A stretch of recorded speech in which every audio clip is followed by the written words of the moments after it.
Se conoce como culturas de Occidente a las sociedades humanas que en el México antiguo ocupaban una extensa área de los actuales estados de la República Mexicana, situados en la porción media y sur del litoral del Océano Pacífico: Nayarit, Jalisco, Colima, Michoacán y Guerrero.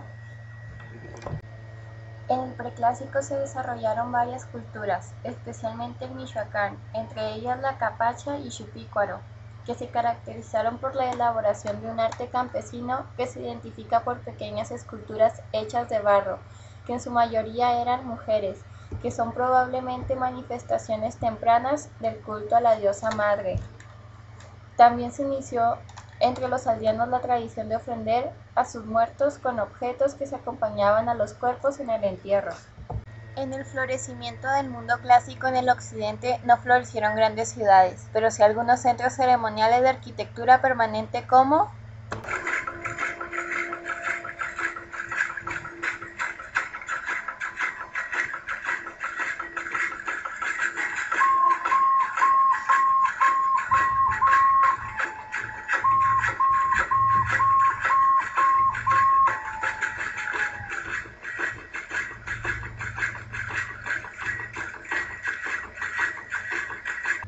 la verdadera expresión cultural que identificó a gran parte del occidente de México, desde Michoacán hasta Nayarit, fue la llamada tradición de las tumbas de tiro. Los antiguos habitantes de la región excavaron profundas tumbas con tiros de sección rectangular o circular, con una profundidad promedio de 4 metros en cuyo fondo, y mediante túneles de comunicación excavaron verdaderas cámaras funerarias donde depositaban solemnemente los cuerpos de sus muertos acompañados de ricas ofrendas. En el periodo clásico, estas culturas explotaron su ingenio y creatividad para elaborar figuras de barro cocido, que representaban hombres y mujeres en posiciones que reflejaban la vida cotidiana, inclusive en poses de guerra, y hasta con enfermedades, copiando también las plantas y los animales con que convivían. Fue precisamente en la talla de estas esculturas huecas de carácter funerario donde el arte del occidente alcanzó sus niveles más excelsos, pues todas son de gran calidad técnica y cada una posee un sello y una belleza individual. En ellas podemos distinguir también estilos diferentes según la región donde fueron descubiertas. En Colima, por ejemplo, se elaboraron figuras de seres deformes, jorobados o enfermos en las que, con gran detalle, los artistas acentuaron las características de las diferentes problemáticas físicas de su tiempo. De Colima son también las figuras de animales que ocasionalmente son vasijas. Destacan por su gracia y riqueza en el detalle los famosos perros gordos. Las esculturas encontradas en Jalisco nos muestran individuos con rostros grandes y mujeres robustas que lucen orgullosamente su desnudez, así como guerreros vestidos con armaduras que empuñan ferozmente sus armas manteniendo posición de ataque. De Nayarit, específicamente de Ixtlán del Río, provienen las figuras de hombres y mujeres que se distinguen porque portan múltiples arillos de metal colgados en los lóbulos de sus orejas o bien en la nariz, como debieron de usarlos en aquella época. Los grupos indígenas que habitan en esta zona son los huicholes, coras, mazahuas, purépechas, otomís y nahuas. Los huicholes habitan el oeste central de México en la Sierra Madre Occidental, principalmente en los estados de Jalisco y Nayarit. Los coras son un grupo étnico que vive en la Sierra de Nayarit. También tienen asentamientos en el estado de Jalisco. Los purépechas son un pueblo indígena que habita primordialmente en el estado de Michoacán.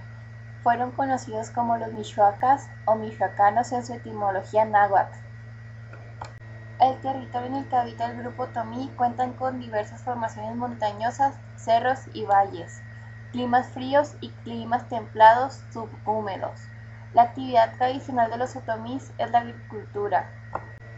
Los nahuas son un grupo de pueblos nativos de Mesoamérica. Fueron ancestros de los mexicas y otros pueblos antiguos de Anáhuac, que tenían en común la lengua náhuatl, costumbres y tradiciones. Su música es autóctona con instrumentos como la flauta y tambor. Fabrican figuras de cerámica, cuadros de tejido. Sus alimentos comunes son basados en maíz. Su bebida típica es el tejuino. Agradecen a sus dioses con danzas en los rituales, agradeciéndole a sus divinidades. Problemática que viven hoy en día: hambre y miseria. No bastan los programas federales y estatales para esta escandalosa realidad que cada año provoca la muerte por desnutrición de un sinnúmero de niños y ancianos indígenas. Las familias indígenas andan ambulando por las calles en busca de refugio y alimento, padecen hambre, enfermedades y la ancestral resignación de saber que nada cambiará. La mayoría de los indígenas michoacanos apenas sobrevive con 30 pesos diarios y su dieta, como en otras zonas indígenas de México, se compone de café, tortillas, frijoles y chile. Los grupos indígenas más afectados son los mazahuas, purépechas, otomís y nahuas.